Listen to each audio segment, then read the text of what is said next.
Welcome to Kushala media. Nallamala అరణ్యంలోని ప్రజలు ప్రతి క్షణం అప్రమత్తంగా బ్రతకాల్సిందే అబ్బా, లేకపోతే ఏ క్షణం ఏమవుతుందో ఎవరికి తెలియదు. ఇదిగో ఈ యువకుడైతే మరీ కోరి కోరి అనర్థం కొని తెచ్చుకున్నాడు. ఆత్మకూరు మండలంలోని ఇంద్రేశం గ్రామానికి చెందిన తరుణ్ అనే యువకుడు తన అన్న పెళ్లికి అవసరమైన కర్ర సామాగ్రి కోసం బైక్లపై నలుగురితో కలిసి వెళ్ళాడు. వెళ్ళినోడు మడసంగా ఉండకుండా మరొక తుంటరి పని చేసేందుకు ఆ నలుగురు నుంచి పక్కకు విడిపోయి వెళ్ళిపోయాడు. ఇతని వెంట వచ్చిన ఆ నలుగురు యువకులు అతడిని కూడా మర్చిపోయి అడవిలోనే వదిలేసి వెళ్ళిపోయారు. నిదానంగా చెట్ల మధ్య నుండి బయటకు వచ్చి చూసుకునేసరికి ఎవరూ కనపడకపోవడంతో ఆందోళన పడ్డాడు. తన వెంట వచ్చిన వారు కనపడకపోవడంతో వారి కోసం వెతికి వెతికి ఏం చేయాలో దిక్కు తోచని పరిస్థితిలో పడిపోయాడు. ఇక వెతకడం ఆపేసి చుట్టూ చూసుకునేసరికి చిమ్మ చీకటి, ఏమీ కనపడడం లేదు. ఎదురుగా ఎవరు వస్తున్నారో పక్కన ఎవరు వెళ్తున్నారో కూడా తెలియని పరిస్థితి. అప్పటికి కానీ అర్థం కాలేదు మనోడికి దారి తప్పిపోయానని.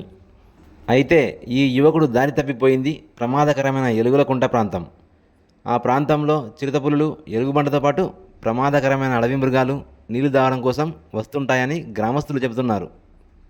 పెద్ద పెద్ద వృక్షాలు, పొదలు, తీగల నడుమ ఎంత తిరిగి వెతికినా దారి కనబడలేదు. జంతువులు, పక్షుల చప్పుళ్ళు, అరుపులు, శబ్దాలకు భయపడి ఏదో తనకు అందిన చెట్టెక్కి కూర్చున్నాడు తరుణ్. చెట్టెక్కిన తర్వాత బహుశా సెల్ టవర్ అందినట్టుంది. వెంటనే సెల్ ఫోన్ చేతిలో పట్టుకొని తల్లిదండ్రులకు సమాచారం అందజేసి తనను రక్షించాల్సిందిగా కోరాడు. అర్ధరాత్రి కావడం, అది ప్రమాదకరమైన అడవి ప్రాంతం కావడంతో లోపలికి వెళ్లేందుకు ఎవరూ సాహసించలేకపోయారు. తను ఎక్కి కూర్చున్న చెట్టు పరిసర ప్రాంతాల్లో ఎలుగుబంటి, చిరుతపులి అరుపులు వినపడినట్లు తరుణ్ తమతో చెప్పాడని గ్రామస్తులు వివరించారు.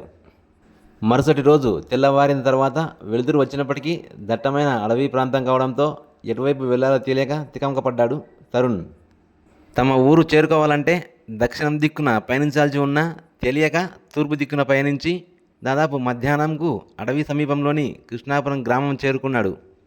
అడవిలో తప్పిపోయిన యువకుడి కోసం అప్పటికే గ్రామస్తులు ఒకవైపు గుంపులు గుంపులుగా, మరొక వైపు అడవిశాఖ ఉద్యోగులు, పోలీసులు వెతుకులాట ప్రారంభించారు. పోలీసులు మిస్సింగ్ కేసును ప్రతిష్టాత్మకంగా తీసుకుని సిఐ లక్ష్మీనారాయణ ఆధ్వర్యంలో డ్రోన్ కెమెరాలను తీసుకువెళ్లి వెతకడం ప్రారంభించారు. కృష్ణాపురం గ్రామం చేరుకున్న తరుణ్ తన తల్లిదండ్రులకు సమాచారం అందజేశాడు.